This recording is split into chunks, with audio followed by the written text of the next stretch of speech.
আলহামদুলিল্লাহ ভাই, অনেক প্রশ্ন। দেখি কতটুকু আপনাদের প্রশ্ন উত্তর দেওয়া যায়। ১ নম্বরের প্রশ্ন হলো, টুপির উপর টুপি পরা যাবে কি না? টুপির উপর আরেকটা টুপি পরা, বিশেষ করে শীতের সময় টুপির উপর আবার কান টুপি পরার প্রয়োজন হয়। উত্তর হলো কোনো অসুবিধা নাই। আর চাইলে মূল টুপিটা পকেটে নিয়ে শুধু কান টুপি পরলেও কি আছে, কোনো অসুবিধা নাই। আর টুপি না পরলেও কোনো অসুবিধা। আমাদের দেশে টুপি পরাটাকে মুসলমানিত্বের বড় আলামত হিসাবে মনে করি আমরা, তাই না? এটা ইসলামে খুব গুরুত্বপূর্ণ কোনো বিষয় না। আসল বিষয় হলো আপনি হালাল পথে চলছেন কিনা, আল্লাহর ফরজ বিধানগুলো মানছেন কিনা, ৫ ওয়াক্ত নামাজ ঠিকমতো পড়ছেন কিনা, এটা হলো আসল বিষয়।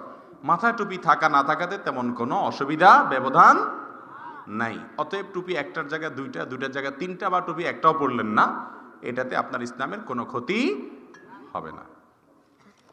বাকি রাসূল আকরাম সাল্লাল্লাহু আলাইহি সাল্লাম, সাহাবা একরাম টুপি পরেছেন, তারা টুপি পরেছেন। তাদের মহব্বতে যদি আপনি টুপি পরেন, তাদের অনুকরণে, অবশ্যই তার জন্য কি পাবেন? সওয়াব পাবেন। নামাজের বৈঠকে তাশাহুদের সময় সঠিকভাবে হাত তোলার নিয়মটা বলবেন। আমরা যখন তাশাহুদ পড়তে বসি নামাজে, এখানে আমরা তাশাহুদের মাধ্যমে আল্লাহ রাব্বুল আলামিনের একত্ববাদের সাক্ষ্য দিয়ে থাকি। মূলত আশহাদু আল্লা ইলাহা ইল্লাল্লাহু আশহাদু আন্না মুহাম্মাদান আবদুহু ওয়া রাসূলুহু, আল্লাহর একত্ববাদের সাক্ষ্য দেই। আর আমাদের প্রিয় নবী সাল্লাল্লাহু আলাইহি সাল্লামের আল্লাহর রাসূল হওয়ার সাক্ষ্য দেই। এই সাক্ষ্য দেওয়ার মাধ্যমে আমাদের ঈমানের কথা আমরা প্রকাশ করি। আর সাক্ষ্য দেওয়ার নিয়ম হলো, মুখে কোনো আদালতে সাক্ষ্য দিলে, ইসলামী শরিয়ার আদালতের নিয়ম অনুযায়ী কারোর বিরুদ্ধে বা কারোর পক্ষে সাক্ষ্য দিতে হলে এই আঙ্গুল দিয়ে ইশারা করে দিতে হয়, অমুক অমুক অমুক। এটা হলো শাহাদাত আঙ্গুল, এটা হলো সাক্ষ্য দেওয়ার আঙ্গুল। এই জন্য আমরা যখন তাশাহুদ পড়ি নামাজের মধ্যে, আত্তাহিয়াতুলিল্লাহি পড়ি, তখন আমাদের এই সাক্ষ্য দেওয়ার সময় আশহাদু আল্লা ইলাহা ইল্লাল্লাহু আশহাদু আন্না মুহাম্মাদান আবদুহু ওয়া রাসূলুহু, আমরা এটা বলার সময় আঙ্গুল উঠানোটা সুন্নাত। আঙ্গুল দিয়ে ইশারা করা কি সুন্নাত। অনেক উলামা একরামের মতে পুরো তাশাহুদের বৈঠক জুড়েই আঙ্গুল উঠায় রাখা সুন্নাত। কারণ হাদিসে কোন কোন হাদিসের ভাষ্য হলো, ইদা জালাসা লিত্তাশাহুদ, তাশাহুদের জন্য যখন বসবে, তার মানে বসার সঙ্গে সঙ্গে এটা শুরু হবে। আবার অনেক উলামাদের মতে যখন তাশাহুদ পড়বেন তখন উঠাবেন। আমাদের সমাজে অনেকে বলে, এই আঙ্গুল উঠাতে যদি দেরি হয়, আবার নামাইতে যদি ইল্লাল্লাহ সাথে সাথে নামায় না ফেলান, তাহলে ঈমান চলে যাবে। এরকম অনেক হাস্যকর কথা অনেকে বলেন। এই কথার কোনো ভিত্তি, ঈমান এত ঠুনকো না যে আঙ্গুলের ইশারায় শেষ হয়ে যাবে। অতএব এই আঙ্গুল উঠানো সুন্নাত। এখন কিভাবে উঠাবেন সেটার পদ্ধতি হলো এইভাবে। একেবারে ৭ই মার্চে বঙ্গবন্ধু যেভাবে ভাষণ দিয়েছিলেন, সেই চিত্র সবার চোখের সামনে আছে না? বঙ্গবন্ধু ৭ই মার্চের সময় যে ভাষণ দিয়েছেন, যেভাবে আঙ্গুল যেভাবে ছিল হুবহু ওইভাবে থাকবে। শুধুমাত্র বঙ্গবন্ধুর আঙ্গুল উপরের দিকে ছিল। নামাজে বৈঠকের সময় আপনার আঙ্গুল রানের উপরে থাকবে, আঙ্গুলটা বরাবর উঠানো থাকবে এভাবে। কথা বুঝে আসছে? এরপর আপনার তাশাহুদ শেষ হয়ে গেল, আপনি আবার হাতকে স্বাভাবিক করতে পারবেন। কথা বুঝাতে পারছি? জি। এটা নারী পুরুষ সকলের জন্য আঙ্গুল দিয়ে হাত ইশারা করা। সন্ধ্যাবেলা টাকা দেওয়া জায়েজ কিনা? সন্ধ্যাবেলা টাকা দিলে কোনো লাভ ক্ষতি হবে কিনা? ভাইরা আমার, লাভ এবং ক্ষতির মূল মালিক একমাত্র কে? আল্লাহ রাব্বুল আলামিন। টাকা সন্ধ্যার সময় দিলে লাভ হবে না, সকালে দিলে লাভ হবে, সকালে বাকি আসলে লস হবে, নগদ আসলে লাভ হবে, এসবগুলো শয়তানের শেখানো মন্ত্র। এসবগুলো শয়তানের শেখানো মন্ত্র। এগুলো বিশ্বাস করা কোনো মুসলমানের জন্য জায়েজ। এই কোরআনে কোথাও এটা নাই, রাসূল আকরাম সাল্লাল্লাহু আলাইহি ওয়াসাল্লামের হাদিসেও কোথাও এটা। ইসলামে কোন জিনিসটা সঠিক আর কোনটা বেঠিক এটা বোঝার জন্য একমাত্র উপায় হলো কোরআন এবং হাদিসে তালাশ করা। কোরআন হাদিসে এরকম কোনো কথা বলা, তাহলে বোঝা গেল এটা নকল কথা। যে সন্ধ্যার সময় কাউকে টাকা দিলে কপালে দুর্গতি আছে, এরকম যদি কেউ মনে করে, তাহলে বুঝতে হবে তার ঈমান দুর্বল, শিরক। এ ধরনের বিশ্বাস শিরকপূর্ণ বিশ্বাস, ছোট শিরক। আল্লাহ তাআলা আমাদেরকে সমস্ত ভুল বিশ্বাস থেকে বেঁচে থাকার তৌফিক দান করুন। সন্ধ্যার সময় যদি কেউ টাকা নিতে চাইতে আসে, বা কাউকে টাকা দিতে হয়, আপনি না দেওয়ার নিয়ত থাকলেও দিয়ে দিবেন, যাতে করে আপনার এই ভুল ধারণাটা কি হয়, ভেঙে যায়। এরপরে প্রশ্ন, নবী সাল্লাল্লাহু আলাইহি সাল্লাম মাটি নাকি নূরের তৈরি, তা মানা কি ইমানের জন্য আবশ্যক? ভাইরা আমার, আমি সব জায়গায় এই কথা বলি, নবী করিম সাল্লাল্লাহু আলাইহি সাল্লামকে আল্লাহ তাআলা কি দিয়ে তৈরি করেছেন এটা আপনার জানার দরকারটা কি? আদার ব্যাপারীর জাহাজের খবর নেওয়ার তো কোনো প্রয়োজন নাই, নামাজের খবর নাই, রোজার খবর নাই, হক হালালের খবর নাই, নবী নূরের তৈরি না, মাটিতে টেনে মারামারি করতে করতে শহীদ হয়ে যেতেছে। ভাইরা আমার, কোরআন এবং হাদিসের কোথাও রাসূল করিম সাল্লাল্লাহু আলাইহি সাল্লামের সৃষ্টির মূল উপাদান কি, আল্লাহ তাআলা তাকে কি উপাদান দিয়ে তৈরি করেছেন, এরকম আলাদাভাবে পার্ট আকারে, চ্যাপ্টার আকারে আলাদা করে কোথাও স্পষ্ট কিছু বলা, তাহলে সেই জিনিস নিয়ে আমাদের কেন মারামারি করতে হবে? তবে এটুকু ঠিক, নবী সাল্লাল্লাহু আলাইহি সাল্লাম মানুষ ছিলেন নাকি ফেরেশতা ছিলেন? মানুষ ছিলেন। কোরআনে কারিমে বহু জায়গায় আল্লাহ তাআলা এটা বলেছেন, কুল ইন্নামা আনা বাশারুম মিথলুকুম, হে রাসূল আপনি বলে দিন আমি তোমাদের মতো। এই নবী আবার আমাদের মতো মানুষ হয় কেমনে? ইউহা ইলাইয়া, এজন্য আয়াতের পরের অংশে আল্লাহ পার্থক্য করে দিয়েছেন, তোমাদের মতো রক্ত মাংসে গড়া মানুষ আমি ঠিক, তবে পার্থক্য হলো আমার কাছে ওহী আসে, আমি নবী আর তোমরা সাধারণ মানুষ। আমাদের যে সমস্ত ভাইরা মনে করেন নবী করিম সাল্লাল্লাহু আলাইহি সাল্লামকে মাটির তৈরি বললে ওনার অপমান হয়, মাটি একটা তুচ্ছ জিনিস, নূর মানে লাইট, আলো, এটা দামি জিনিস। তারা নবী সাল্লাল্লাহু আলাইহি সাল্লামকে নূরের তৈরি বলেন এই জন্য যে নবীর মর্যাদা নাকি এতে কি বৃদ্ধি পাবে। মাটির তৈরি বললে অপমান হয়ে যায়, মাটি ছালি এটা কোনো একটা জিনিস হলো? ভাইরা আমার, আদম আলাইহিস সালাম কিসের তৈরি ছিলেন? এই ব্যাপারে তো কোনো দ্বিমত করার সুযোগ না, কারণ কোরআনে আল্লাহ তাআলা উল্লেখ করেছেন কি দিয়ে তাকে তৈরি করেছেন। খালাকতাহু মিন নার ওয়া খালাকতাহু মিন তিন, খালাকতানি মিন নার ওয়া খালাকতাহু মিন তিন। আদম আলাইহিস সালামকে মাটি দিয়ে তৈরি করেছেন, এটা কোরআনে স্পষ্ট আল্লাহ উল্লেখ করেছেন। সে মাটির তৈরি আদমকে আল্লাহ তাআলা সেজদা করাইছেন কাদেরকে দিয়া?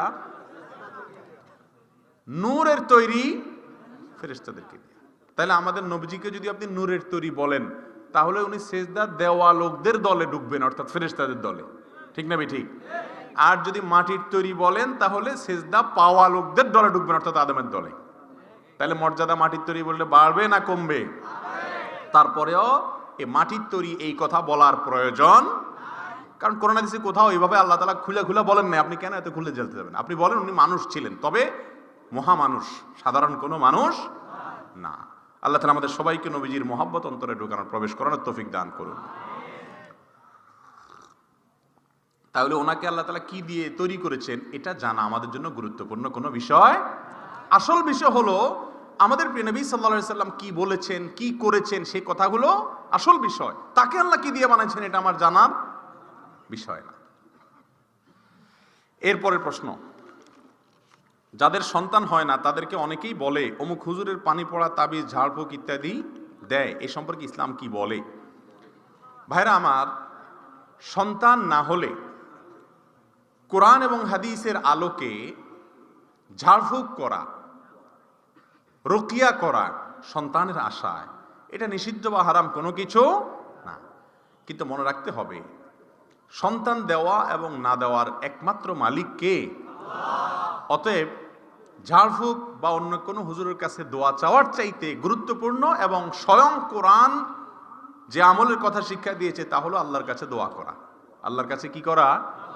আমাদের দেশের অনেক ভাই বোনরা সন্তান না হলে, অথবা ছেলে হয় না শুধু মেয়ে হয়, মেয়ে হয় না শুধু ছেলে হয়, এগুলো ঘোচানোর জন্য অনেক মাজারে চলে যায় এবং মাজারে গিয়ে সন্তান চায়।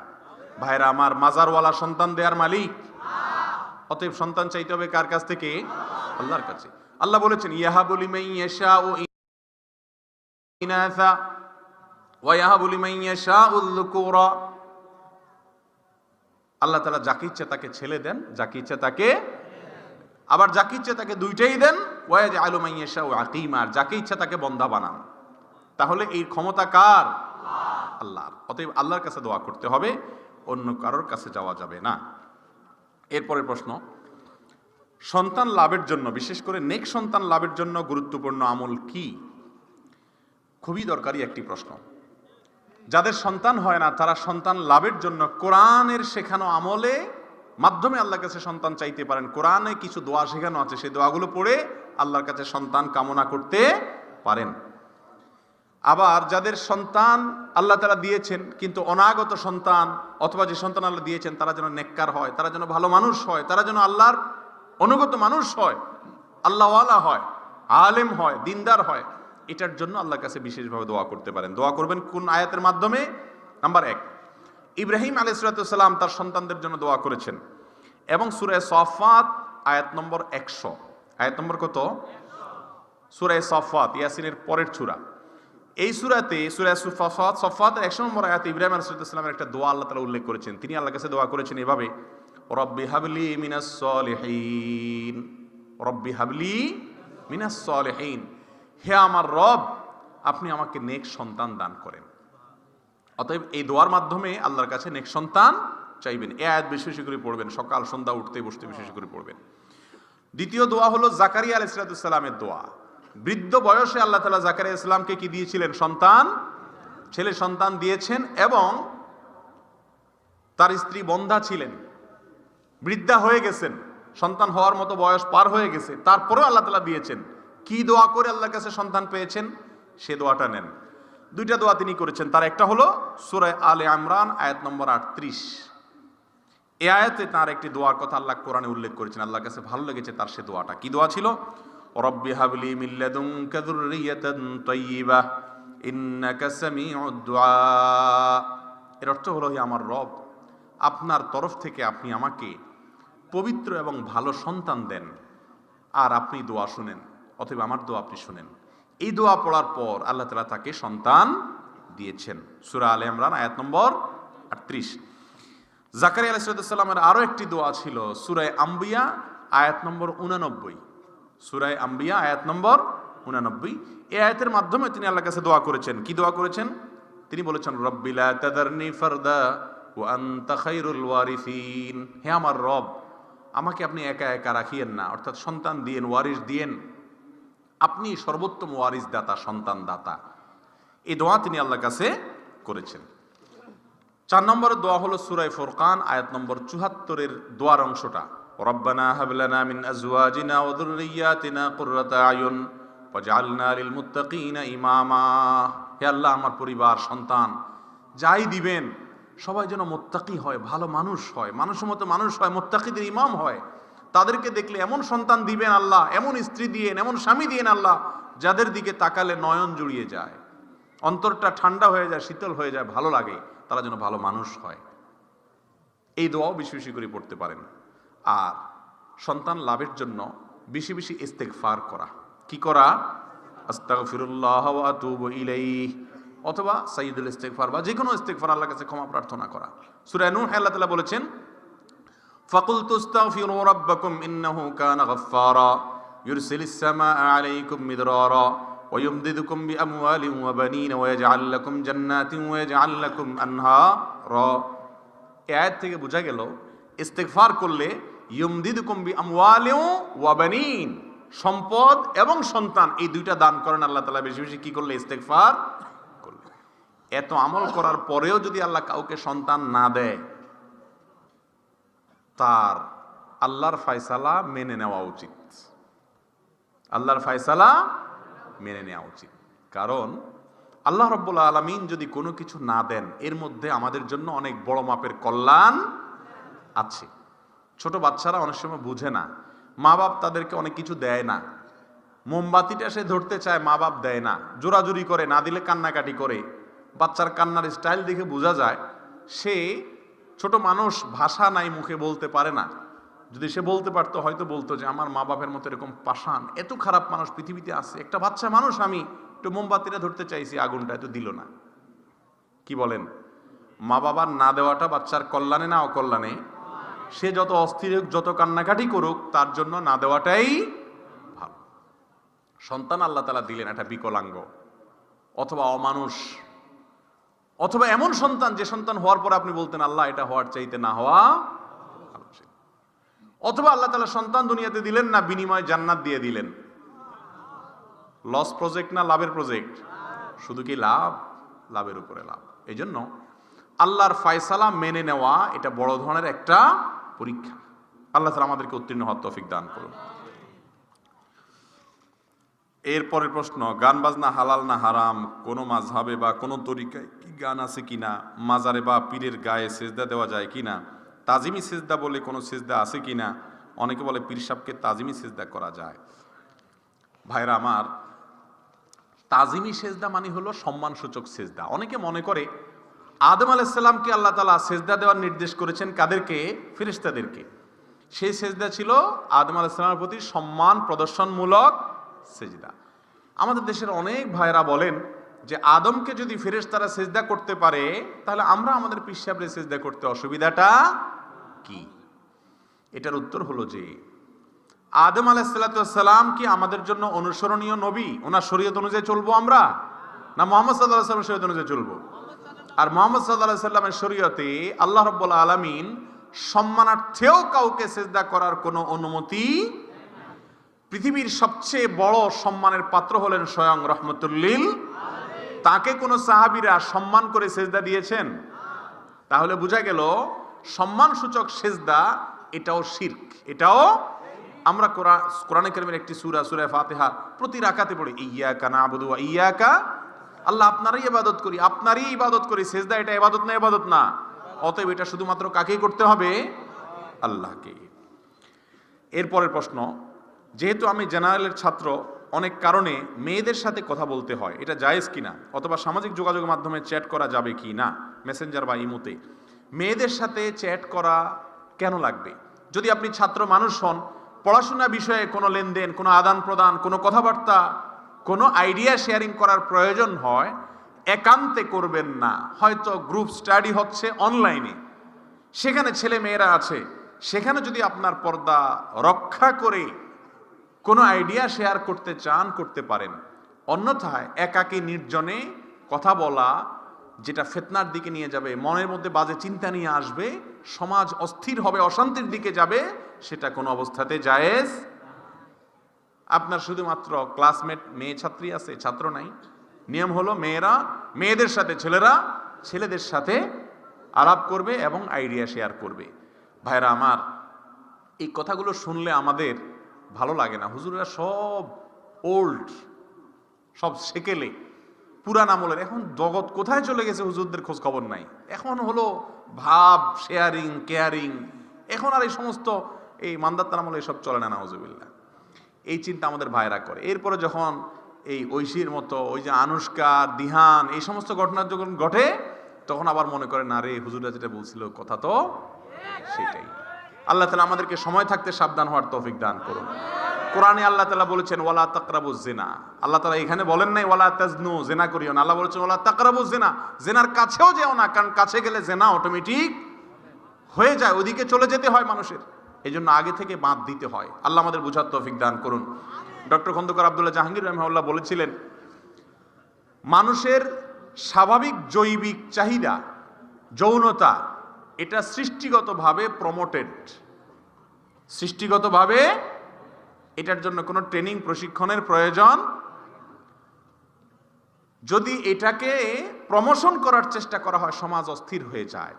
যৌনতাকে বরং কন্ট্রোল করতে হয়, এটাকে বরং নিয়ন্ত্রণ, যত্রতত্র ব্যবহার করা থেকে বাঁচতে হতে চাইলে আরো সমাজ কি হবে, অশান্তির দিকে চলে যাবে। আল্লাহ তাআলা আমাদেরকে বুঝার তৌফিক দান করুন। চার মাযহাবই কি সঠিক? তাহলে কেন তাদের এতগুলো বিষয় নিয়ে এক নয়, তাদের বিষয়গুলো এক নয়, এবং মাযহাব মানা কতটুকু গুরুত্বপূর্ণ? ভাইরা আমার, প্রসিদ্ধ চার মাযহাবের চারো মাযহাবই মৌলিকভাবে সঠিক ইনশাআল্লাহ। এ বিষয়ে সারা বিশ্বে আহলে সুন্নাত জামাতের কোনো আলেমের, কোনো ইমামের দ্বিমত নাই যে প্রসিদ্ধ চার মাযহাবের চারো মাযহাবই কি সঠিক। এখন প্রশ্ন হলো, সঠিক হলে তাদের মধ্যে এত দ্বিমত কেন? সঠিক হওয়ার পরেও দ্বিমত হতে পারে। সাহাবা ইকরামের যুগে তার জীবদ্দশায় অনেক মাসআলা নিয়ে দ্বিমত করেছেন। এটাকে বলা হয় মতবৈচিত্র্য। মতবৈচিত্র্য, এক একজনের এক এক মত বুঝার ক্ষেত্রে, রাসূলের নির্দেশটা বুঝতে গিয়ে এক একজন এক এক রকম বুঝতে পারেন। এটা অস্বাভাবিক কিচ্ছু না। বিধায় এটাকে খুব বড় করে দেখে মুসলিমদেরকে বিভক্ত করা অথবা মুসলিমদের মধ্যে সংশয় সৃষ্টি করা উচিত না। তবে মাযহাব মানা, কেউ যদি কোরআন এবং হাদিসের আলোকে একা একা চলতে পারে, এত বেশি তার ইলম থাকে আলহামদুলিল্লাহ, তাহলে তার জন্য মাযহাব মানা কোনো জরুরি কিন্তু আপনি সাধারণ মানুষ হিসাবে কোরআন হাদিসের সব কিছু যদি আপনার জানা না থাকে, কোনো না কোনো আলেমের মাধ্যমে অবশ্যই আপনি আল্লাহ এবং তার রাসূলের ফয়সালা জানতে হবে। বিয়েতে উকিল দেওয়া এবং দেনমোহর নির্ধারণ করার ব্যাপারে বিস্তারিত জানতে চাই। ভাইরা আমার, বিয়ের মধ্যে কোনো উকিল টুকিলের কোনো প্রয়োজন নাই। এটা একটা অযথা কাজ আমাদের দেশের প্রায় বেশিরভাগ এলাকাতে প্রচলিত আছে। বিয়েতে ছেলে হোক আর মেয়ে হোক, দুই পক্ষের গার্ডিয়ান হিসাবে তাদের বাবা, বাবা না থাকলে বড় ভাই অথবা চাচা অথবা দাদা, কোনো একজন পুরুষ মানুষ তিনি অভিভাবকত্ব করবেন। মেয়ের বাবা বলবে আমার মেয়েকে আমি বিয়ে দিচ্ছি, তিনি নিজেই মেয়ের বিয়ের ক্ষেত্রে বলতে পারি উকিল, বিয়ে সম্পাদন করতেছেন তিনি। বাবা বেঁচে থাকতে আবার মাঝখান থেকে আরেকজন আসে, তার নাম উকিল তো উকিল, আবার উকিল বাবা। উকিল তো উকিল আবার সাথে কি লাগায়? বাবা। কয় বাপ থাকে একজন মানুষের? যেমন জীবন্ত জলজান্ত বাপ থাকতে আবার আরেক বেটার বানায়া উকিল বাবা বানাচ্ছে। এ উকিল বাবা বানানোর পরে মেয়েরা ওই বিয়েতে যে উকিল বাবা থাকে সারা জীবন বাবার মতো তার খেদমত করা লাগে, তার সাথে পর্দার বিধান আছে বলে মনে করে না। এগুলো সব হারাম। বিয়েতে কোনো উকিল বাবার প্রয়োজন, বলিষ্ঠভাবে সমস্ত উকিল বাবা টাবা এগুলো সব বাদ দিবেন। সরাসরি বাপ থাকতে, বাপ না থাকলে ভাই, মাঝখান থেকে আরেকজন এসে উকিল বাবাগিরি করার কোনো প্রয়োজন নাই, এটা ভুল। জারজ সন্তানের পিছনে নামাজ পড়া জায়েজ আছে কিনা? কোনো সন্তানের জন্ম যদি অবৈধভাবে হয়, ওই সন্তানের কোনো দোষ নাই, তার পিছনে নামাজ পড়লে নামাজ হয়ে যাবে। কিন্তু সমাজে যদি জানাশোনা হয়ে যায়, তার পিছনে নামাজ পড়তে মানুষের যদি নেফরত হয়, মানুষ যদি বিব্রত বোধ করে, তাহলে সেক্ষেত্রে সেই স্বার্থে অনেক ওলামা ইকরাম বলেছেন তাদেরকে ইমাম না বানানোই উত্তম। তবে তাদের পিছনে নামাজ পড়লে কোনো অসুবিধা। একজন মানুষ তার জন্ম যদি অবৈধভাবেও হয়, তারপরও তিনি চাইলে আল্লাহর নিকটবর্তী বান্দা হতে। আবার অনেকের জন্ম সঠিকভাবে হয়েছে, কিন্তু সে যখন নেকামল করবে না, সে আল্লাহর অপছন্দের মানুষ বান্দা হতে পারে কি পারে না? এই জন্য কার জন্ম কিভাবে হয়েছে এটা মুখ্য না, কে নিজে কি কাজ করেন এটা হলো মুখ্য। শুনেছি নামাজে বা ওযুতে মুখে বলা নিয়ত বলতে কিছু নেই, সত্যতা কতটুকু? ভাই, নিয়ত মানে ইচ্ছা। নিয়ত মানে কি? ইচ্ছা। অনেকে বলে যে আগামী বছর আমরা হুজুর আপনাকে আমাদের মাহফিলে দাওয়াত দেওয়ার নিয়ত করছি। এই নিয়ত করা মানে হলো মনে মনে আমরা ইচ্ছা করছি। নিয়ত শব্দের অর্থ কি? ইচ্ছা। আচ্ছা, ইচ্ছা এটা কি মুখে করে না মনে করে? কথা বলেন। ইচ্ছা কি মানুষ মনে মনে করে না মুখে দিয়া করে?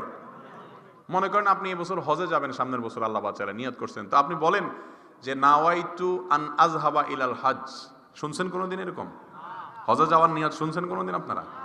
কিন্তু জিজ্ঞেস করলে ভাই হজে যাবেন কিনা, বলে হ্যাঁ নিয়ত আছে এবার যাওয়ার। এই যে নিয়ত আছে, তার মানে ভিতরে ইচ্ছা আছে। যে কোনো ইবাদতে নিয়ত ছাড়া কোনো ইবাদত হবে না, কিন্তু নিয়ত জিনিসটা হলো মনের ইচ্ছা, এটাই যথেষ্ট। মুখে আলাদা নাওয়াইতু পড়ার প্রয়োজন। এখন অনেকে বলবেন যে আমরা সারা জীবন পড়ে আসছি, কোত্থেকে হুজুর এগুলা গজাইছে, সব উল্টে দিচ্ছে এরা।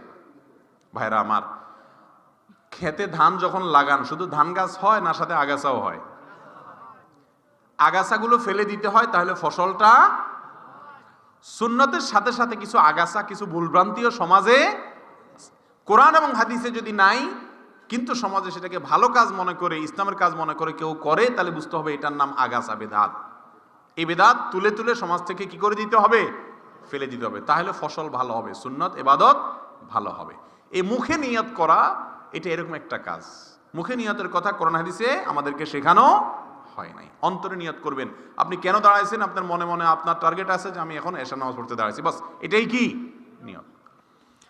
বর্তমানে মহিলা পুরুষ একই সাথে ব্যবসা চাকরি করে, ইসলামী শরিয়া মোতাবেক মহিলাদের কাজ করার ব্যাপারটি কতটুকু জায়েজ?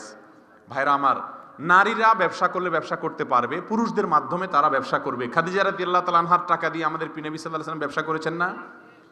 এটা হলো মেয়েদের ব্যবসা করার নিয়ম। যদি ফিজিক্যালি তারা অফিস করতে হয়, ব্যবসার জন্য যেতে হয়, তাহলে সেটাও হালাল হবে যদি ব্যবসা করতে গিয়ে তার কোনো পর্দার বিধান লঙ্ঘন না হয়। তার প্রাইভেসি, তার ব্যক্তিত্ব, তার নিরাপত্তা, তার পার্সোনালিটি, এগুলো ঠিক রেখে যদি করতে পারেন তাহলে অসুবিধা নাই। চা দিয়া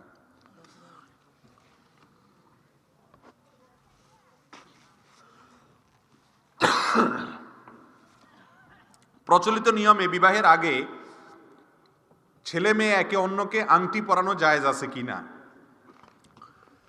ভাইরা আমার, বিয়ের জন্য আংটি বদল করা বা একে অন্যকে আংটি দেওয়া, আংটি গিফট হিসাবে দেওয়াতে কোনো অসুবিধা নাই। মুশকিল হলো এই আংটিটার নাম হলো এঙ্গেজমেন্টের আংটি।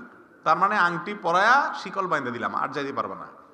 এটা একটা সামাজিক রেওয়াজ, এটাকে কেউ ইবাদত মনে করে করে না। কোরআন এবং হাদিসে কোথাও বিবাহের জন্য এরকম কোনো বুকিং সিস্টেম নাই। আসলে সিস্টেমটার মধ্যে ত্রুটি আছে, কারণ এই বুকিং দেওয়ার পরে এরপরে আস্তে আস্তে ইটিস পিটিস আলাপ শুরু হয়, কেমন আছো, কি খাইছো, হান তান, আস্তে আস্তে অন্যান্য গুনাহের দিকে যায়।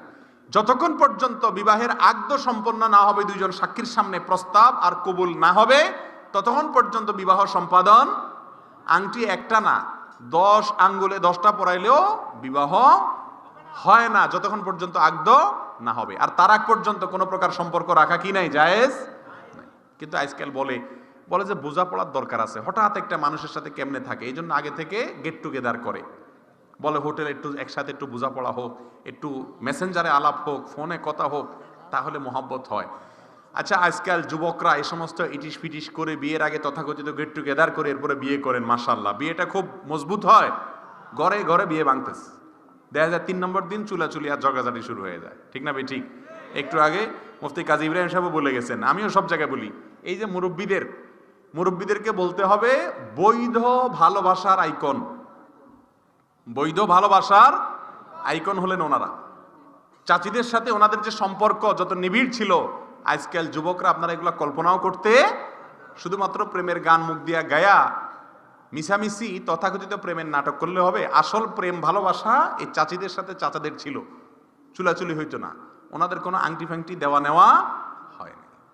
তো দিলে নিলে, হাদিয়া দিলে নিলে কোনো অসুবিধা নাই, আংটি হাদিয়া হিসেবে দেওয়া যেতে পারে। কিন্তু এটা দিলে আমার স্বামী হয়ে গেল, স্ত্রী হয়ে গেল, এবার আমরা আলাপ সালাপ করতে পারি, এরকম কোনো কথা সঠিক না। বরং এঙ্গেজ করে ঝুলায় রাখা জেনার রাস্তা খোলা হয়, এটা জায়েজ নাই। জুমার নামাজে 1 রাকাত মিস হলে দ্বিতীয় রাকাত কি একা আদায় করবে নাকি জোহর হিসেবে 4 রাকাত পড়তে হবে? উত্তর হলো দ্বিতীয় রাকাত একা আদায় করবেন। ইমামের সাথে জুমা 1 রাকাত পাইছেন, 1 রাকাত পাইছেন, ইমাম সালাম ফিরাই ফেলছেন, তার নামাজ শেষ, এখন আপনি কয় রাকাত পড়বেন? আর 1 রাকাত পড়বেন। এটা না যে যেহেতু জুমা আমার 1 রাকাত মিস হয়ে গেছে অতএব আমি আর 3 রাকাত মিলায় জোহর 4 রাকাত পড়বো, এমন না। ইমামের সাথে 1 রাকাত পূর্ণাঙ্গ পেলে আর কয় রাকাত পড়তে হবে? 1 রাকাত। আমি একটা অন্যায় কাজ করলাম এবং কাজটি করার পর ক্ষমাও চাইলাম। যে ব্যক্তির কাছে ক্ষমা চাইলাম, যদি উনি ক্ষমা না করেন, সেক্ষেত্রে আমার করণীয় কি? ভাইরে, কারোর যদি অধিকার নষ্ট করেন, একজনকে একটা গালি দিয়েছেন, খারাপ কথা বলেছেন, তার হক নষ্ট করেছেন, সম্পদ লুণ্ঠন করেছেন, বা যে কোনোভাবে তার অধিকার নষ্ট করেছেন, এরপরে তার কাছে ক্ষমা চাইবেন। সে যদি ক্ষমা না করে, ক্ষমা না করলে ক্ষমা করা পর্যন্ত মাপ চাইবেন। যেহেতু কিয়ামতের দিন রাসূল আকরাম সাল্লাল্লাহু আলাইহি ওয়াসাল্লাম বলেছেন প্রত্যেকটা পুঙ্খানুপুঙ্খ হিসাব নেওয়া হবে। অতএব আল্লাহর কাছে কিয়ামতের দিন বিচারের মুখোমুখি হওয়ার আগে দুনিয়া থেকে মাপ টাপ চেয়ে নিও। সেখানে কেউ কাউকে মাফ করবে, দুনিয়াতে মাফ করে নাই, পায়ে জড়ায় ধরেন, চোখের পানি ফেলেন, কেঁদে দেন, আচরণ দিয়ে প্রমাণ করেন যে আপনি অনুতপ্ত, আপনি লজ্জিত। ইনশাআল্লাহ যত বড় পাষাণ হোক, এক সময় ইনশাআল্লাহ মাফ করবে। সেরকম করতে হবে, আদায় করতে হবে। হ্যাঁ, আপনি সব চেষ্টা করেছেন, তারপরও যদি সে মাফ না করে, এত বড় পাষাণ হয়, এবার আল্লাহর সাথে লিঙ্কটা ভালো করবেন। তাহলে কিয়ামতের দিন আল্লাহ তাআলা আপনার পক্ষ থেকে তাকে সন্তুষ্ট করে তার কাছ থেকে মাফ আদায় করবেন। কথাকে বুঝতে পারছি? আমরা জানি মিথ্যা বলা মহাপাপ। বইয়ের সাথে প্রয়োজনে মিথ্যা বলা যাবে কি না? বইয়ের সাথে মিথ্যা বলা জায়েজ আছে, তবে সেই মিথ্যার ধরনটা ভালো করে বুঝেন।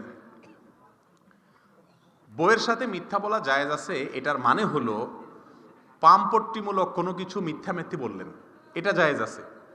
যেমন কথার কথা স্ত্রীকে বললেন যে দেখো এত স্বাদের রান্না আমি কোথাও খাই না, যা খাই বাইরে সব মাটি মাটি লাগে আমার কাছে, তোমার হাতের রান্না সুবহানাল্লাহ।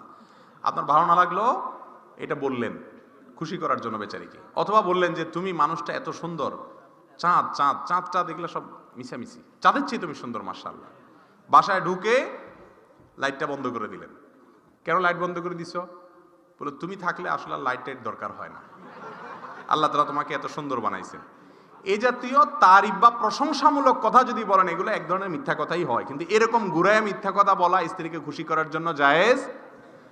স্বামী স্ত্রীর সম্পর্কটা আল্লাহর কাছে কত প্রিয় যে একটু ঘুরায় ঘেরায় বললেও আল্লাহ সেটা জায়েজ রেখেছেন। হাদিসে আসছে সেটা কি আছে? জায়েজ আছে। কারণ আল্লাহ চান স্বামীর সাথে স্ত্রীর ভালোবাসাটা মজবুত হোক। মোবাইলে ফেসবুকে আকাম কুকাম করবেন, বিবাহের আগে হারাম সম্পর্ক করবেন, আপনি যতই চাইবেন প্রকৃত ভালোবাসা কখনো হবে না। কিছুদিন হবে, এক সময় থাকবে না। তো এই জন্য স্ত্রীকে এই ধরনের মিছা কথা বললে জায়েজ আছে। আপনি শাড়ি একটা কিনে আনছেন 1000 টাকা দিয়া, এবার আয়না স্ত্রীকে বলতেছেন তোমার জন্য একটা শাড়ি কিনছি, জানো 5000 টাকা দিয়ে কিনে আনছি। এই মিছা কথা যদি বলেন, মাশাল্লাহ বলবেন না, মায়ের চোটে হাড্ডি গুঁড়া হয়ে যাবে। কারণ কোনো কারণে ওই 1000 টাকার ট্যাগ উঠাইতে ভুলে গেছেন, ওইটা যদি মহিলা দেখে ফেলে অথবা কোনোভাবে জেনে যায়, তখন তো আপনাকে মৃত্যুক হিসাবে আজীবন জানবে। তো এরকম মিথ্যা বলা জায়েজ নাই। মিথ্যা শুধু প্রশংসামূলক, স্বামী স্ত্রী একে অন্যকে বলতে পারে। আবার এটা মহিলারা এই ওয়াজ শুনে ফেললে এরপরে আপনি যতই তারিফ করেন, বলবে ও চান্দু তুমি ওই হুজুরের ওয়াজ শুনে আমার মিথ্যা মিথ্যে পাম দিতেছ। তখন প্রশংসার ধরন পাল্টাইবেন। এখন সব কি আর শিখিয়ে দেওয়া যাবে? তখন প্রশংসার ধরন পাল্টাবেন। এক কথায় স্ত্রীকে আস্থায় রাখবেন, ভালোবাসা দিবেন, তার ভালোবাসা নিবেন। তার কোনো কিছু খারাপ থাকলে বহুত ভালো গুণ আছে সেটা মনে করে ধৈর্য ধারণ করবেন। ইনশাআল্লাহ সুখী সমৃদ্ধ জীবন হবে। স্বামী স্ত্রীর মধ্যে সম্পর্ক যত ভালো হবে, গাঢ় হবে, আল্লাহ তত খুশি হবে। কথা বুঝে আসছে? নামাজের পরে সম্মিলিত মোনাজাত করা জায়েজ আছে কিনা? কেউ যদি মোনাজাত করে তাহলে কি গুনাহ হবে কিনা? প্রথম কথা হলো, ইবাদতের ক্ষেত্রে জায়েজ তালাশ করা যায় না। ইবাদতের ক্ষেত্রে তালাশ করতে হয় সুন্নত কোনটা। ইবাদতে জায়েজ না, জায়েজ হলো দুনিয়ার কাজে, এটা খাওয়া জায়েজ কিনা, এটা বলা জায়েজ কিনা। দুনিয়ার কাজে হলো জায়েজ না জায়েজ তালাশ করতে হয়। ইবাদতের মধ্যে জায়েজ তালাশ করতে হয় না, ইবাদতের মধ্যে তালাশ করতে হয় কি? সুন্নাত। কথা কি বুঝাতে পারছি?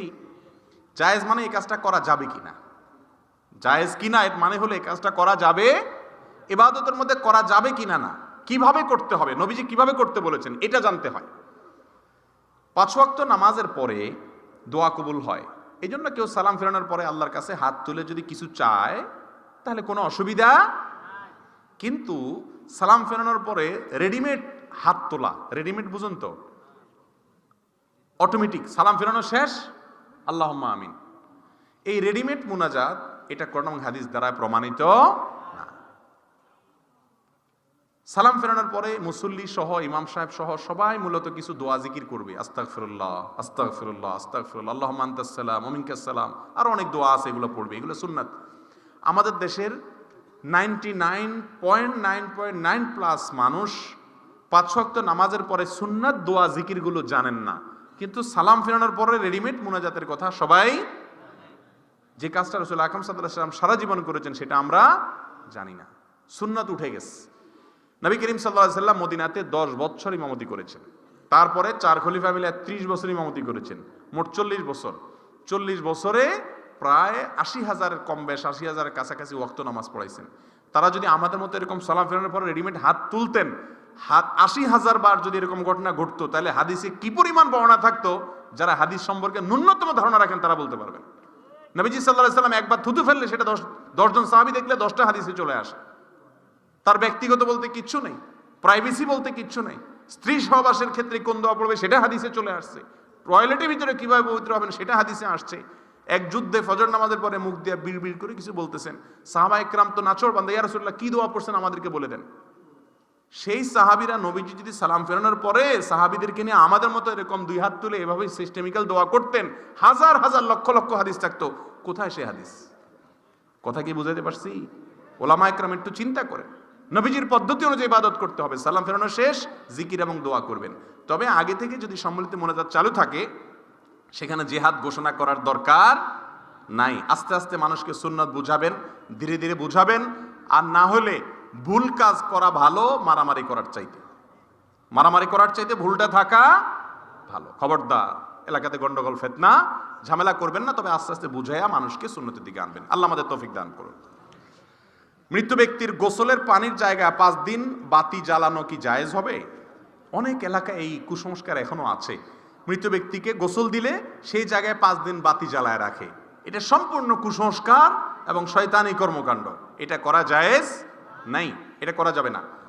মৃত ব্যক্তিকে গোসল দিলে সেখানে বাতি জ্বালাইতে হয় এরকম কথা কোরআন হাদিসের কোথাও নাই। এটা ফালতু কথা, মন গড়া কথা। বর্তমানে ইসলামী সঙ্গীতে যে বাদ্যযন্ত্র বাজানো হয় তা শোনা জায়েজ হবে কিনা? ভাইরা আমার, আমরা আলোচনাতে বলেছি শুরুতে, বাদ্যযন্ত্র ব্যবহার যদি করা হয়, গানের কথাতে যত ভালো কথা হোক, এমনকি যদি কোরআনের আয়াতও তেলাওয়াত করা হয় আর সাথে বাদ্যযন্ত্র যুক্ত করা হয়, তাহলে সেটা হালাল না হারাম? কারণ মাআজিফ বাদ্যযন্ত্রকে রাসূল আকরাম সাল্লাল্লাহু আলাইহি ওয়াসাল্লাম বলেছে এটা হারাম করা হয়েছে, কিয়ামতের আগে মানুষটাকে হালাল মনে করবে। যার কারণে বাদ্যযন্ত্র এটা যদি কোনো তথাকথিত ইসলামী গানে যুক্ত হয়, সে গান শোনাও জায়েজ। আমি কোনো প্রতিষ্ঠানের নাম নিচ্ছি না, তবে আপনাদেরকে আমি দায়িত্ব নিয়ে বলছি, ম্যাক্সিমাম 99% তথাকথিত ইসলামী গান, বাংলা হোক ইংরেজি হোক, এগুলার পেছনে ব্যাকগ্রাউন্ডে মিউজিক আছে। খুব সূক্ষ্ম, অনেক সময় বোঝা যায় না, শুনতে আমাদের কাছে ভালো লাগে, আমরা শুনি, কিন্তু মিউজিক আছে, বিষ মিশাই দিছে সাথে। আল্লাহ তাআলা আমাদেরকে এগুলোকে বর্জন করার তৌফিক দান করুন। এই জন্য এগুলো যত শুনবেন তত অন্তরে মুনাফিকি তৈরি হবে, ঈমান থেকে দূরে সরবেন। আল্লাহ তাআলা আমাদেরকে হিম্মত দান করুন হারামকে না করার জন্য। সুন্নতি বিবাহ পদ্ধতি সম্পর্কে জানতে চাই।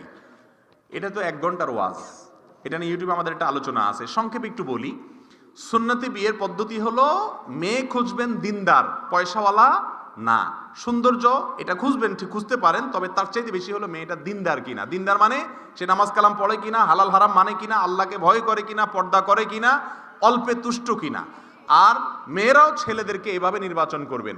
আজকাল ছেলেরা চায় একটা বিশ্ব সুন্দরী, আর মেয়েরা চায় একটা টাকার বস্তা। যতক্ষণ পর্যন্ত এই অবস্থা থেকে বের না হবেন, ততক্ষণ পর্যন্ত শান্তি দাম্পত্য জীবনে আসবে না। নবীজি বলেছেন ফাসবার বিজাতিদ দ্বীন, দেখো চেহারা সুন্দর, লাবণ্য, সৌন্দর্য, শারীরিক গঠন, পয়সা কড়ি, এগুলা গৌণ। মানুষের আসল উপভোগ্য হলো তার ব্যক্তিত্ব, পার্সোনালিটি। সে যদি মানুষের মতো মানুষ হয়, তার সাথে বসবাস করে শান্তি পাবা। আর না হলে চেহারা, ছবি এগুলো একসময় ভেঙে যাবে, একসময় নষ্ট হয়ে যাবে। আসল জিনিস থেকে যাবে তার ব্যক্তিত্ব। এই জন্য ওই জিনিসটা দেখে বিয়ে করতে হয়। আর বিয়েতে খরচ কম করবেন, দুমদাম কম করবেন, লাইট ফাইট কম লাগাবেন, মহারণা খুব অযাচিত, অনাকাঙ্ক্ষিত বিশাল বিগ ফিগারের মহারণা ধরলেন, 1 টাকাও দিলেন না, এরকম করবেন না। গান বাজনা, বিয়ে মানে এখন গান বাজনা, ঠিক না বেঠিক? গান বাজনা ছাড়া কোনো বিয়ে হয় না। মানুষ জিজ্ঞেস করে, হুজুর সংসার টিকে না কেন এখন? প্রতিদিন 39টা করে তালাক হয় ঢাকা শহরে, এত বিবাহ ভেঙে যাচ্ছে কেন, এত অশান্তি হচ্ছে কেন? এই অশান্তি হওয়ার অনেক কারণের ভিতরে একটা কারণ হলো, বিবাহ যখন হয় তখন গান বাজনা ছাড়া বিয়ে, ব্যান্ড পার্টি ছাড়া বিয়ে হয় না। তো যে বিয়েতে আল্লাহ নাফরমানি দিয়ে শুরু হয়, ওখানে আল্লাহ শান্তি কিভাবে দিবেন? এই জন্য যুবকরা হিম্মত করতে হবে, বিয়েতে কোনো হারাম কাজ, চাঁদাবাজি করবেন না। গেইটে টেবিল বসাইয়া, চেয়ার বসাইয়া উপহার নেওয়ার জন্য লোক বসে, আছে না নাই? কে কি আনছেন দেন, নাম লেখান। তো আমি বলি আর কি, যে ডাকাতি করার সময় ছুরি রাখে, পিস্তল রাখে, আর বিয়েতে ডাকাতি করার সময় একটা চেয়ার আর টেবিল রাখে। ওইটাও ডাকাতি, এটাও ডাকাতি। এটা হলো ভদ্রবেশে ডাকাতি।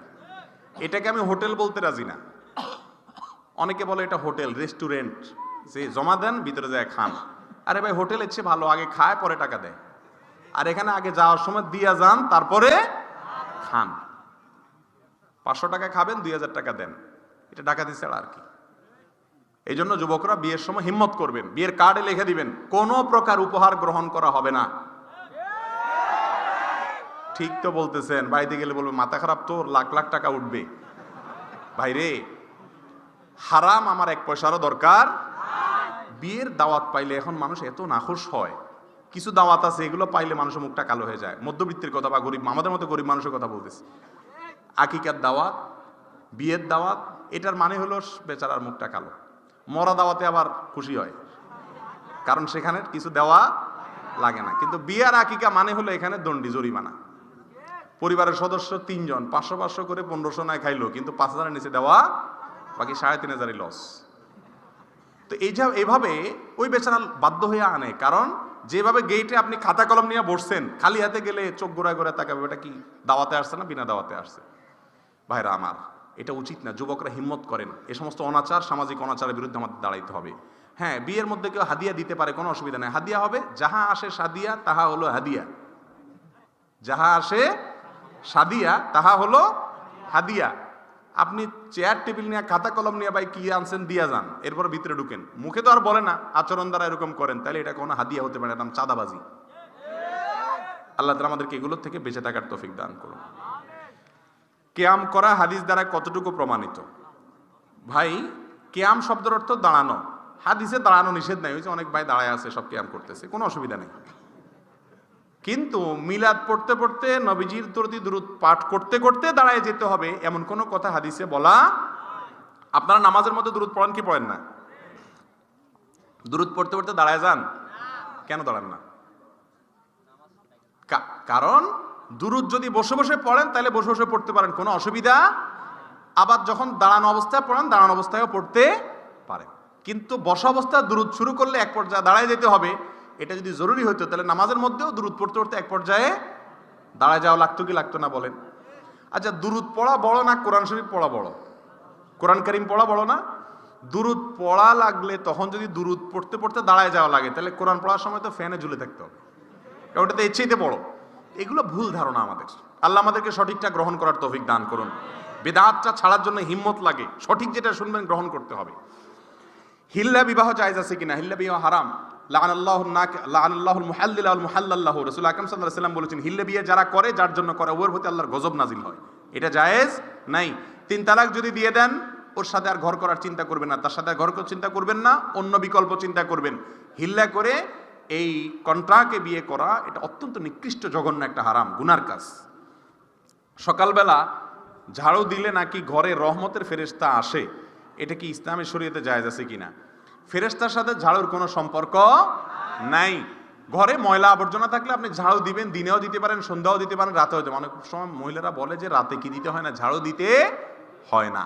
এটা হাদিসে আছে, এটা ঠিক, রাতে ঝাড়ু দিতে হয় না, তবে এটা রাসূলের হাদিস না, এটা হলো মহিলাদের হাদিস, হাদিসুন নিসা। কথা বুঝে আসছে? আমাদের মা খালারা, মা চাচিরা অনেক সময় বলে যে রাত্রে ঝাড়ু দিতে হয় না, প্লেট ধুইয়া পানি রাত্রে বের করতে হয় না। এগুলো সব মন গড়া কথাবার্তা। আরো বেশি বেশি করে ফেলবেন, বেশি বেশি করে ঝাড়ু দিবেন। আবার মা বাচ্চাদের সাথে বেয়াদবি করেন না, বুঝাইয়া নিবেন ইনশাআল্লাহ। প্রেম করে বিয়ে করা জায়েজ আছে কিনা?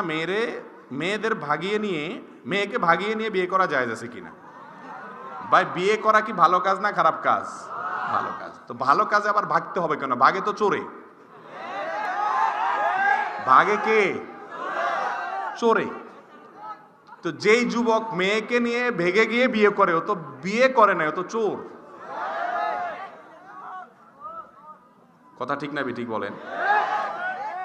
বিয়ে তো একটা ইবাদত, সওয়াবের কাজ, ভালো কাজ। এখানে আবার ভাগতে হবে কেন? বুক ফুলাইয়া বাপের বেটার মতো, বুক ফুলানো দরকার না, বুক ফুলালে মানুষ জামাই অহংকারী। বিনয়ের সাথে বিয়ে করবেন, আবার মেয়ের নিয়ে পালাবেন কেন? পালানো মানে তো লক্ষণ খারাপ। এই পালানোর বিয়ে জায়েজ নাই, এগুলা গুনাহ। ভাইরা আমার, যৌবনের ভ্রম, বয়সের সমস্যা। এই জন্য যৌবন বয়সে হারাম থেকে বাঁচার জন্য হিম্মত লাগে, হিম্মত, সৎ সাহস লাগে। মনে রাখেন, অসময়ে ইটিস পিটিস করবেন, সময়ে শান্তি পাবেন না। ধৈর্য ধারণ করেন, মোহাব্বত সব জমা দেন, জমা রাখেন, বৈধ বিয়ে হবে, সব ভালোবাসা একসাথে ছাড়বেন স্ত্রীকে। এমন মোহাব্বত হবে এক ডোজে কিয়ামত মরণ পর্যন্ত ইনশাআল্লাহ ভালোবাসা থাকবে। আর ভালোবাসা বিয়ের আগে থেকে খরচ করবেন, খরচ করতে করতে করতে করতে আস্তে আস্তে আকর্ষণ কমতে কমতে বিকর্ষণ হয়ে যাবে। বিয়ের পরে 2 দিনের ভিতরে 3 দিনে দুইজনের রাস্তা 2 দিকে হয়ে যাবে। এরপর আর ভালোবাসা খুঁজে পাবেন না। এই জন্য দেখবেন না যে ভালোবাসার ট্রেনিং দেয় যে নায়ক নায়িকা, এগুলা বিয়ের সকালে একটা ভাঙে, বিকালে একটা ভাঙে।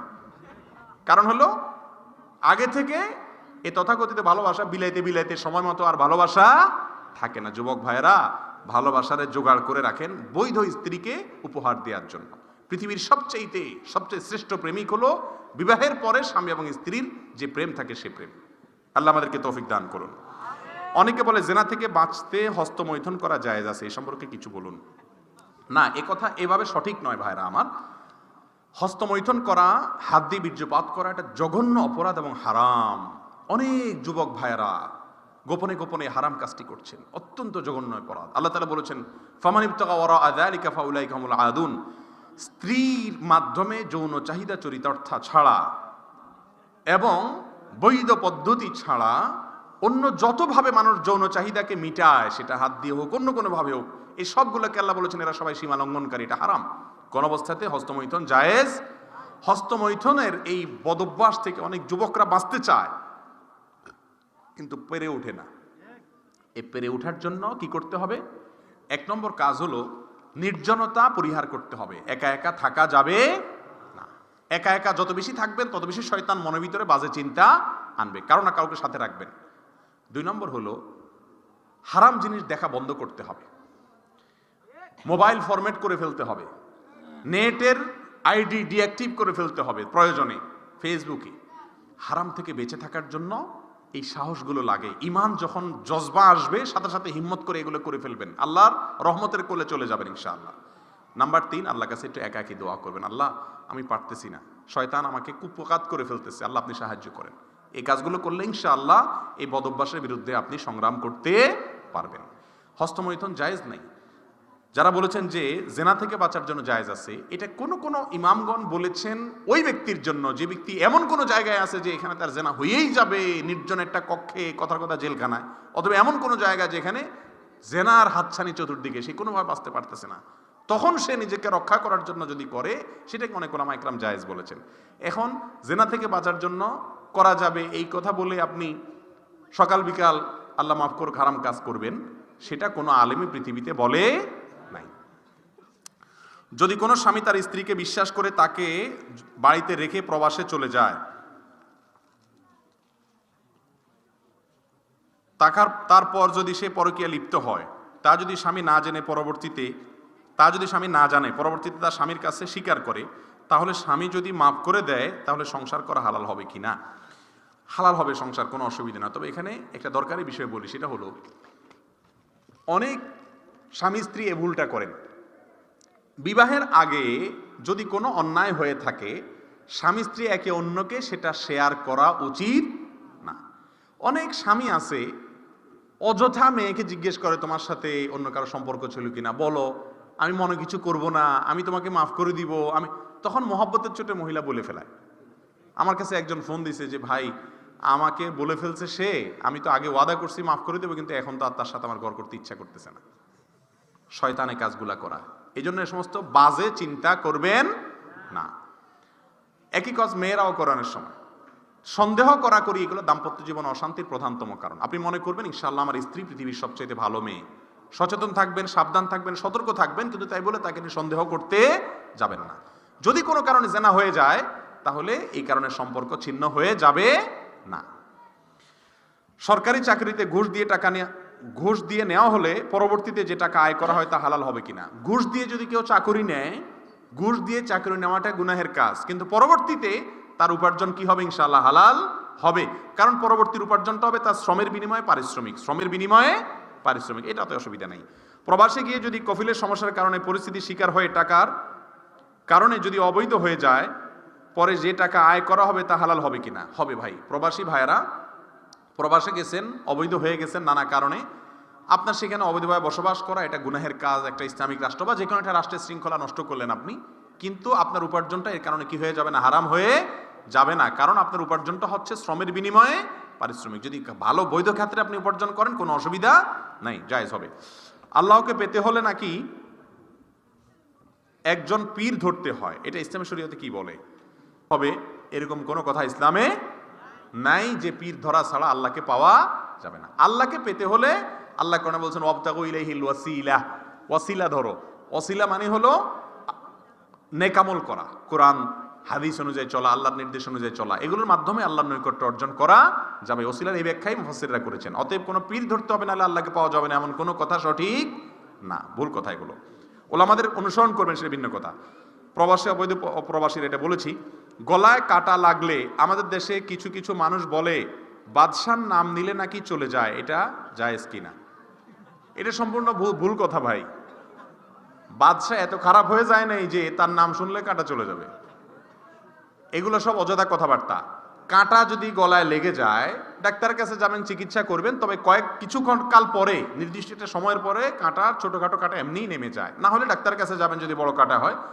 একটা আমলের কথা অনেকে বলেন ফালাউলা ইদা বালাগাতিল হুলকুম, এ আয়াত পড়ে ফু দিলে, কাউকে দিয়া মুখে ফু দেওয়াইলে আল্লাহ তাআলা দূর করে দেন, এরকম অনেকে বলেন। এটা ঝাড়ফুঁক, রুকিয়া, কোরআন হাদিসে কোনো বলা হয়েছে এমন কিছু না। তবে কোনো বাচ্চা টাচ্চার নাম নিবেন না, বাচ্চা টাচ্চার নাম নিলে বরং কাঁটা আরো বেশি সময় থাকার সম্ভাবনা আছে, কারণ এটা ভুল কাজ, কোরআন হাদিসে এরকম বলা হয় নাই। হঠাৎ ভয় পেলে আমাদের দেশে মা চাচিরা বলেন দায়ের আগায় নুন খেতে হয়, এটা ঠিক কিনা? দাও এর আগায় নুন লাগায়া খাইতে হয় ভয় পাইলে, মা চাচিরা বলেন। এগুলো সবগুলো কুসংস্কার, এগুলা সবগুলো আপনার মেড বাই ইবলিস, এগুলো সব শয়তানের তৈরি করা। কোরআন হাদিসে এরকম কোনো কথা বলা হয় নাই। ভয় পাইলে আল্লাহর কাছে সাহায্য চাইবেন। লবণ টবণ, কাঁচা লবণ তো স্বাস্থ্যের জন্য এমনিই ক্ষতিকর, আবার দায়ের আগায় যদি অপরিষ্কার দায়ের আগায় বা পরিষ্কারই খান তাহলে তো আরো বরং স্বাস্থ্য নষ্ট হবে। এরকম কোনো কাজ করবেন না, এগুলো ভুল কথা। ইসলামে আল্ট্রাসোগ্রাম করা সম্পর্কে কি বলে, আল্ট্রাসোগ্রাম করা জায়েজ আছে কিনা? কোনো অসুবিধা নেই ভাই। সন্তান মাতৃগর্ভে কি অবস্থা আছে এটা দেখার জন্য আল্ট্রাসোগ্রাম করলে কোনো অসুবিধা। অনেকে মনে করে আল্লাহ কোরআনে বলছেন যে মাতৃগর্ভে কি আছে আল্লাহ ছাড়া কেউ জানে না, এখন আল্ট্রাসোগ্রামের মধ্যে জানলে কি হবে? আরে ভাই, আল্ট্রাসোগ্রাম তো নির্দিষ্ট 3-4 মাস 5 মাস পরে যা করলে জানা যায়। জন্মের আগে বা সাথে সাথে পৃথিবীর কোন আল্ট্রাসোগ্রাম জন্মের আগে থেকে বলতে পারে না যে কোনটা ছেলে হবে বা মেয়ে হবে।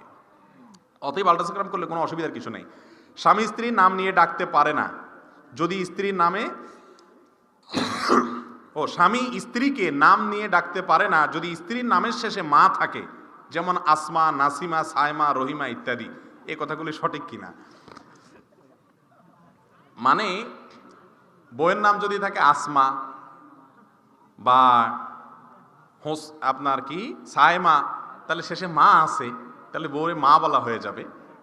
এই জন্য যে বেচারার, যে কপাল পোড়ার বউর নামের শেষে মা আছে, সে জীবনে বউর নাম ধরে ডাকতে পারবে না। এটা ফালতু কথাবার্তা, এটা কোনো সঠিক কথা। ইন্নামাল আমালু বিন্নিয়াত। ওই বেচারা তো বউর নাম হিসাবে সায়মা বলছে, এটা বলে না আয়মা, সে তো সায়মা বলছে। আয়মা যদি বলতো নাউজুবিল্লাহ, তাহলে আয় মা, দুইটা মিলে আয় মা, বউরে মা ডাকতো, সেটা আরেক বেজাল হইতো। বিবাহ না ঠিকার সম্ভাবনা ছিল, জেহার হতে পারতো। কিন্তু সায়মা টাইমা বা এরকম মা বললে শেষে কোনো অসুবিধা। আরে ভাই, বাংলায় না মা মানে আপনার মা, তো সায়মা তো আরবি শব্দ, তাহলে আরাবিয়ানরা কি করবে? এগুলো সব অযথা কথাবার্তা, কোনো অসুবিধা নেই নাম দিয়ে বললে। আমাদের ইসলামের মধ্যে অনেক রকমের দল রয়েছে, যেমন কওমি, সুন্নি, আহলে হাদিস ইত্যাদি। এতগুলো দল থাকার কারণ কি এবং সবাই বিভিন্ন রকম ফতোয়া দিয়ে বিভ্রান্ত করে, এর প্রতিকারের উপায় কি? এটার প্রতিকারের উপায় হলো আপনি নিজে কোরআন হাদিস সম্পর্কে মৌলিক ধারণা থাকতে হবে। আপনি যদি কানা হন তাহলে আপনার কানাকে সবাই কি দেখাবে? হাইকোর্ট দেখাবে। হাইকোর্ট যাতে দেখাইতে না পারে সেজন্য নিজে একটু চোখ কানটা অন্তত খুলতে হবে, বেসিক জ্ঞান থাকতে হবে। কোন কোন হুজুর বলেন মসজিদে প্রবেশের পর সালাম দেওয়া নাকি ঠিক নয়, কারণ তাতে মসজিদে থাকা মুসল্লিদের ডিস্টার্ব হয়। তাহলে আমরা কি মসজিদে ঢুকে সালাম দিব না? বহু হাদিসে রাসূল আকরাম সাল্লাল্লাহু আলাইহি ওয়াসাল্লাম বা সাহাবা ইকরাম মসজিদে ঢুকে সালাম দেওয়ার কথা বর্ণিত আছে। এটা হলো তখন যদি আসলেই কারো ডিস্টার্ব না হয়। সব মুসল্লিরা সুন্নত পড়তেছেন, নামাজ পড়তেছেন, আপনি ঢুকতে বেশি জোরে আসসালামু আলাইকুম বলেন, অবশ্যই ডিস্টার্ব হবে। এরকম অবস্থাতে জোরে সালাম দেওয়া উচিত না। পরিবেশ বুঝে যেখানে সালামের জবাব দিতে পারবে মানুষ সেখানে দিবেন। কবরের পাশ দিয়ে খাওয়ার সময়, যাওয়ার সময় আমরা কিভাবে সালাম দেব? কবরের পাশ দিয়ে যাওয়ার সময় বিশেষ কোনো পদ্ধতি নেই। কবরের যে দোয়া আছে, জিয়ারতের দোয়া, সালামুন আলাইকুম দারা কওমিন মুমিনিন ওয়া ইন্না ইনশাআল্লাহু ওয়া লাহিকুন, যে সমস্ত হাদিস দোয়া আছে কবর জিয়ারতের, এগুলো যাওয়ার সময় পাশ দিয়া পড়ে চলে যাবেন। ইমাম সাহেব জর্দা ও সিগারেট খাওয়াকে মাকরু মনে করেন এবং নিজে জর্দা দিয়ে পান খান, এরকম ইমাম বিষয়ে নামাজ পড়লে নামাজ হবে কিনা? নামাজ হয়ে যাবে, কিন্তু ইমাম সাহেবের জানা উচিত জর্দা স্বাস্থ্যের জন্য ক্ষতিকর। তামাক এটা ভয়াবহ রকমের একটা জিনিস, এটা নেশা, মাদক।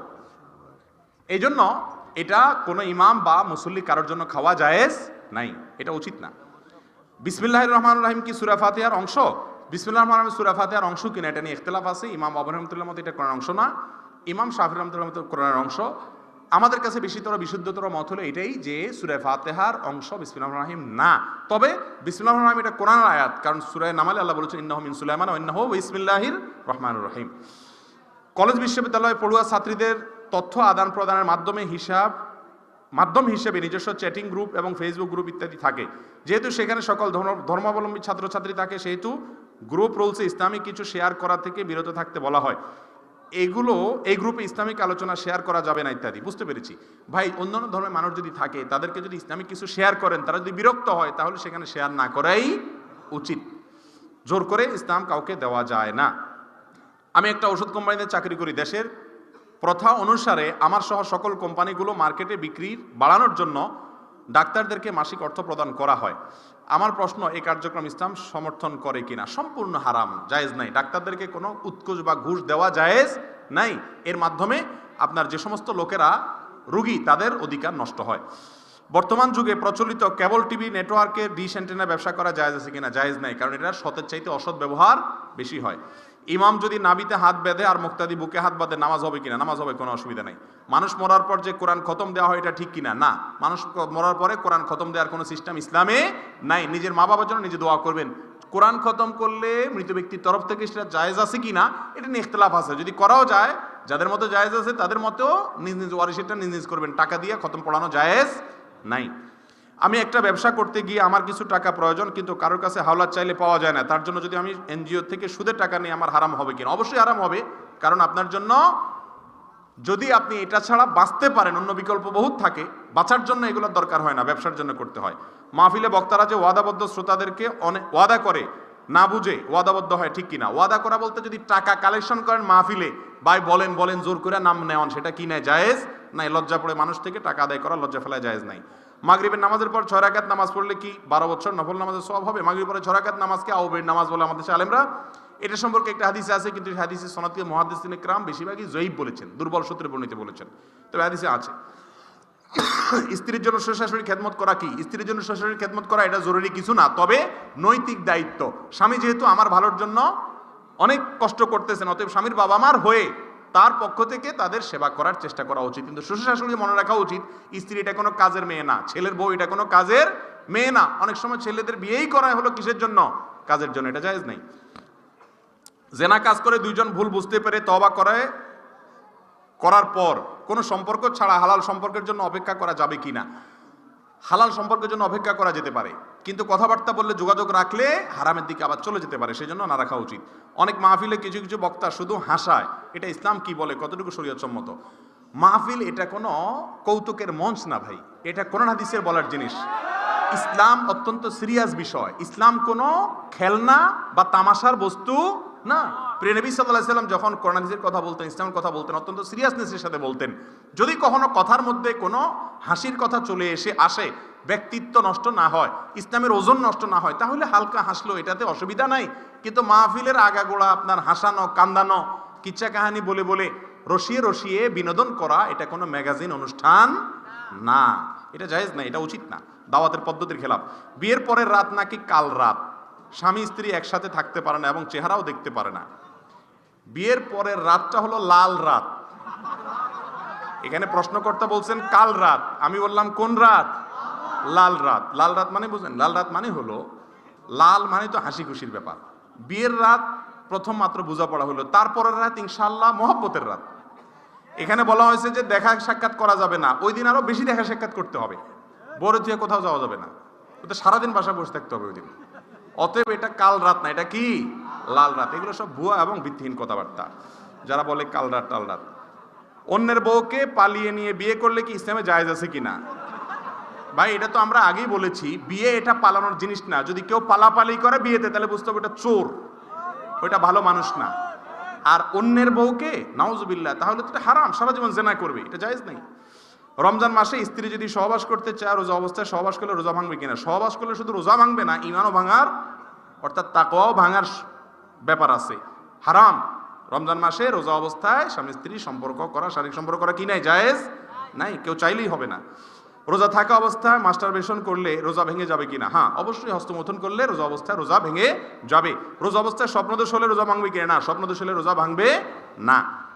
আমরা অনেক সময় স্নো ব্যবহার করি, কিন্তু জানি না সেটা পবিত্র না অপবিত্র। যদি সেটা অপবিত্র হয়, সন্দেহ হলে পবিত্র করার বিধান কি?